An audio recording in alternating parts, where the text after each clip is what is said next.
All right, we're going to finish up chapter 2 now. And so this is the last problem. I had said we're going to do what we just did in 3 dimensions, so here we are. So picture a vector L, which represents a beam orientation. So there's some beam starting from the origin and coming out x plus 2y plus 3z, and I don't know, maybe that looks, bam, L. I have no idea where that is. It's not important. And for sake of argument, we'll just put L going off here. Maybe it's terrible drawing, but don't let that bother you. All right, so we have, so they're both applied here at the origin. And so the question is, what is F along L? And step 2, we want to find a new coordinate system where in this new coordinate system, the unit vector along L, which say is only that long, will be the new x-axis, and then find a coordinate system based on that. So now notice the new x-axis, I'm putting a circle around it because I have my original xyz, put the little bars on them because they're implied vectors, unit vectors, the x, the y, the z. Okay. So in my new coordinate system, the axes are going to have a circle around them. So there's the new x-axis, the new y-axis, the new z-axis that I'll have to find based on having that be x. All right, so let us begin the process. So to get F along L, we given L is this. Oops, only 1x plus 3z. So there's L. Let's get a unit vector. Okay. This would be magnitude L would be 1 plus 4, 2 squared, plus 9. Square root is the root of 14, whatever in the world that is. So UL, which will wind up being our new x, is equal to 1 on the root of 14, x plus 2y plus 3z. So we have that. All right. Now we want to get F along L. Well, if you think about it, if F is along L, F is also along the unit vector. Okay. So, and we already have an expression for that unit vector. So what I could do to get F along L, expressed as a vector, that would be F dot the unit vector. I'll take the inner product of those two. Well, I'm not going to put that bar in there yet. Why would I want to do that? Well, here's why. Magnitude of F times the magnitude of the unit vector. Well, that's boring. That's just, oops, not 0. It's 1. Cosine of the angle between them. So F dot the unit vector just gives me F cosine theta. Bam. And then I just multiply by a direction vector, and I'm all done. So we need this to, so let's compute this. I need F dot UL. Well, let's see. I have the unit vector here, and I have F right up here. No problem. So F dot the unit vector is 2 times 1 on the root of 14 plus the other next F is 2 again. And here then we have 2 on the root of 14, taking it off of that, plus 2 times 3 on the root of 14. And that works out to 12 on the root of 14. So F as a vector along L can be written as the following.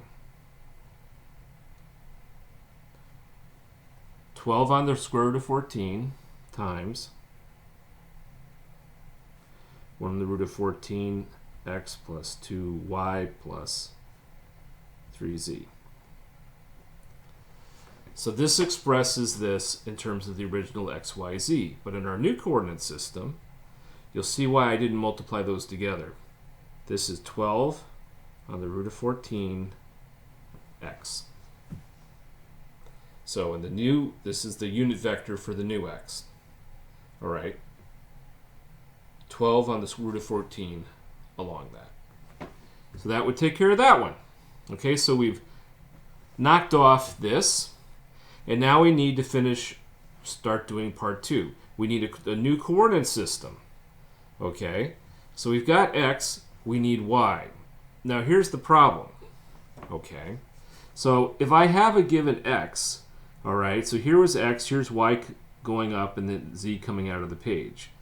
But when you think about it, y and z have to be at 90 degrees to each other, but basically, as long as they're at 90 degrees, you could kind of rotate them around. They could be anywhere in the YZ plane.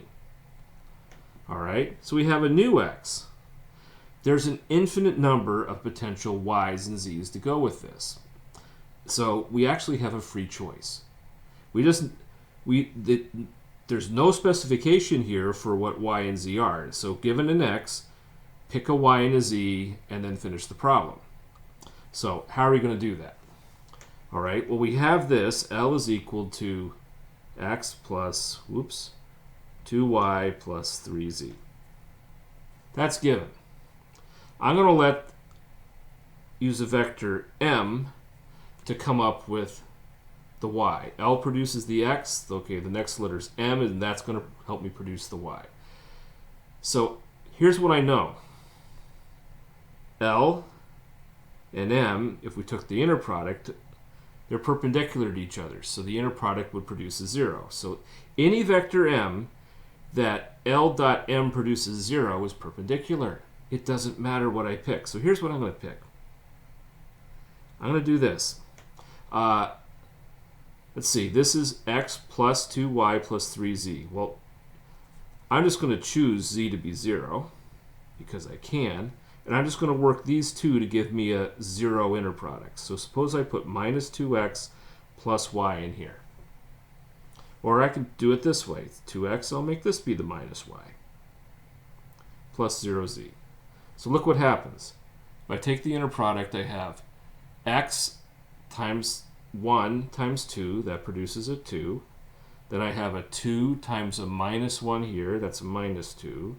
And a 3 times a 0 adds a 3, 0. So I now have L and M are perpendicular to each other. Okay? It's pretty easily done. All right, so the magnitude of M, so I have 2 and a 1 essentially there, so I can go 2 squared plus 1 squared plus 0 squared, so that's boring. That's the root of 5. Okay, so circle y, the new y-axis, is equal to the unit vector m in the xy coordinate system, xyz, is 1 on the root of 5, 2x minus y plus 0z. All done. Came off pretty easy. All right? So I can express, here's my new y, here's that, and we can express that as a unit vector in xyz, that's um. I have L, I have ul. Now I need z, okay? Here's x, here's y, and this was a free choice, so I could pick it. Can I pick any z that I want? The answer is no. So this is a coordinate system, so we need to have something where here x cross y gives z. X cross y determines z exactly. So here's the deal. X cross product here, y defines z. So we don't have to go do a lot of hunting to find the z that's perpendicular to a y and perpendicular to an x. We'll get it for free just doing a cross product. But we just have to realize that we have to do a cross product. All right, so that's what we're going to have to do next. we got to find, so what I'm going to find a vector n, and that will be associated with a direction vector un, and that will define what z is. Okay? So here's what I'm going to do. L cross m.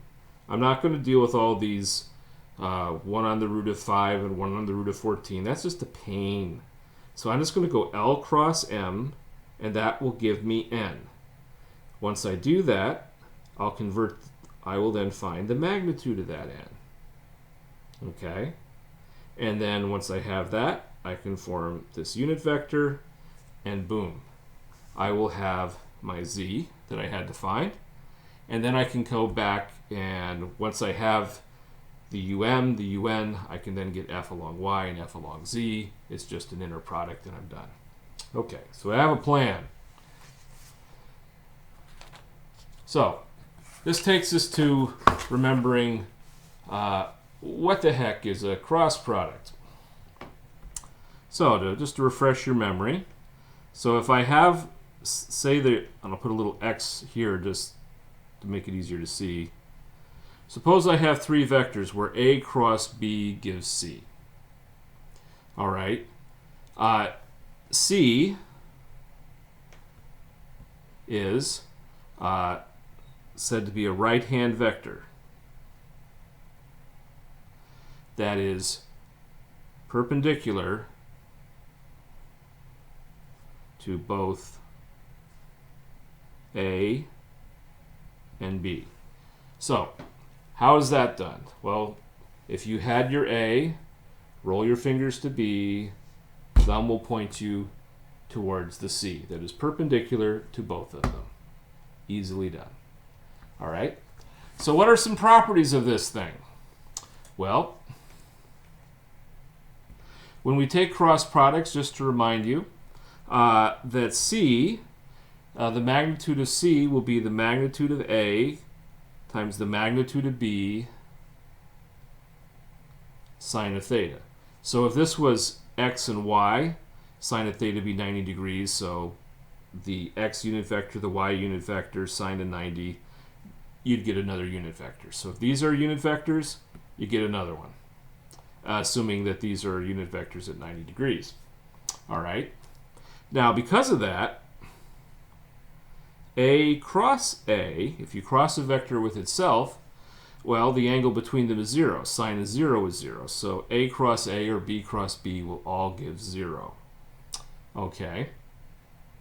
Now, other things. We're pointing out other properties. So if A cross B gives C, then B cross A will give minus C. Okay, that's really, really important. Okay? These don't commute. A cross B is not equal to B cross A. They absolutely do not equal each other. So that makes things a little tricky. Why? Because if X cross Y, put a little, is Z, then Y cross X equals minus Z. And so when you're just crossing X's and Y's, and if you don't, you got to keep note of the order. How do you keep track of all that stuff? Here's the way I learned to do it. Back in let's see, when did I first see these things? Probably back in high school. So here's what my teachers always said to do. Write down X, Y, Z, X, Y. And then they said, what direction do you read in? Well, left to right. So going forward, call that positive. Going backward, call that negative. And now look what happens. X cross Y gives positive Z. Y cross Z gives positive X. Z cross X gives positive Y. Going the other direction, you get negatives. So, oops. When I do problems, I write this right at the top of the page. Because when you're playing with X's cross Y's and Y's cross X's and all the other combinations, you will get very confused. Take it to the bank. It happens. Okay? So, just want to save you all of that misery. All right. So let's pull this together here. So those are the properties of cross products. Now we need to actually make that happen. All right, so we're going to have M cross, let's see, oh, nope, wrong one. L cross M. And that will, we're calling that equal to N. So these are perpendicular to each other. This will be perpendicular as well. And then we'll just convert that into a unit vector and it'll all be fine. So we have L is x plus 2y plus 3z cross, let's see, M is 2x minus y plus 0z. And you can see why I set that to 0, because it's just one less term I have to fiddle around with. And I look at it this way. The more terms, the more chances I have to screw up. So I try to minimize that. All right. So I need to take the cross product, and basically this is just like normal multiplication where you just distribute. So, sorry about that. We're going to take x cross this term, that term, then y cross this term, this term, this term, then z cross that term, that term, that term, and see where it takes us. So let's see. Here I have x cross x. Well, that we said is 0, so I can ignore that immediately and move on. So now I have x cross y, 1x. So let's see, I'll take the coefficients in front. So we have a 1, go to there, it's a negative 1. And then I have an x cross y, which is left over, gives a z. Now I'm going to go here, the next term. So here I have x cross, 0. So bam, the 0 goes away. So now I'm moving to this term. So I'm going to go this term cross that one. So that gives me, I take the coefficients, a 2 and a 2. And now I'm left with y cross x. Y cross x gives minus z. So I'll put in a minus z here. Done. Now I got a y cross y. Well, that's a 0. I'll ignore it. Now and next I have a y cross 0, or z, where the coefficient's 0. So that term goes away. This has made my life a lot easier. So now I have this last term for z. So I have I'll go here, 3, and then a 2, and I'm left with a z cross x. Z cross x gives positive y. So I'll put a plus y in here. Now I have this term. So I'm just going to go plus 3 and a minus 1. Then I have a z cross y. Z cross y gives minus x. Put that in there. And then z cross z, that gives nothing. So let's see what we have. 1 times minus 1 is minus 1. And a 2 times 2 and a minus 1 here is minus 4. So I have a minus 5z sitting here. All right, so done that, done that. Then I've got a 6y. And let's see, 3 minus 1 and another minus 1 is a plus 3x. Okay, so I can write this now as, more conventionally, as 3x plus 6y minus 5z. All right, so notice what I said we were going to do. We're going to use L and M, which are perpendicular to each other, to find an N that's perpendicular to both of them. Got it? All right, now I'm going to convert that into a unit vector. All right, so then I need the magnitude of N, which is going to be 3 squared plus 6 squared. So let's see, that's 9, that's 36, so we're up to 45, plus 5 squared, 45, and a 25, that's equal square root. And that's the square root of 70. Now, we could have foreseen that. Why? Because what was the magnitude of L? The magnitude of L was the square root of 14. And let's see, the magnitude of M was the root of 5. The square root of 14 times the square root of 5 is square root of 70. Makes complete sense. It's exactly what should happen. All right. So we now have that. And so based on that, we can now write z, which is our unit vector in the n direction for the xyz side of the world, is simply 1 on the root of 70, bracket 3x plus 6y, minus 5z. So, the problem we were doing here is 1, find f along L. We did it. Problem 2, find a coordinate system where unit vector along L is x. Then we had to find a appropriate new y-axis and new z-axis. We've done that. So the next step, and I'm going to let you all do the math, is we need to find f along the new y. Okay, and I will just note then that if you were to do, let's see, where do I have?